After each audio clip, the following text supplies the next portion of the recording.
মানব সম্পদ বিভাগ কিশোরগঞ্জ জেলা শাখার উদ্যোগে আয়োজিত দায়ী উপজেলার প্রশিক্ষকদের নিয়ে তৃতীয় পর্বের আজকের এই প্রোগ্রাম চলছে সকাল 8টা থেকে। দায়ীরা তাদের দলগত কাজ নিয়ে ব্যস্ত আছে।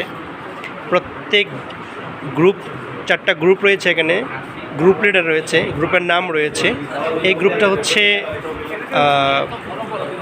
এই হিকমা গ্রুপ লিডার হচ্ছে মাওলানা ওবায়দুল্লাহ মাসুম। আর এখানে গ্রুপ লিডার হচ্ছে মাওলানা আতিকুর রহমান। গ্রুপের নাম হচ্ছে মাওয়াইজা গ্রুপ। 5 জন সদস্যকে নিয়ে উনি ওনার দলগত কাজ করছেন।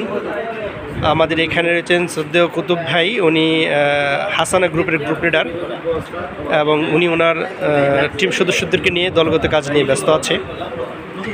এখানে গ্রুপ লিডার হচ্ছেন হাবিব ভাই, আহসান গ্রুপের গ্রুপ লিডার, এবং উনি ওনার টিম নিয়ে ওনার গবেষণার বিষয় নিয়ে দলগত কাজে ব্যস্ত রয়েছে।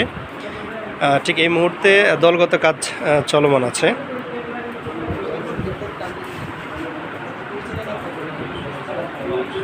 উপজেলা দায়ী প্রশিক্ষণ মানব সম্পদ বিভাগ কিশোরগঞ্জ জেলা শাখার তৃতীয় পর্বের আয়োজনে এই মুহূর্তে দলগত কাজ চলছে।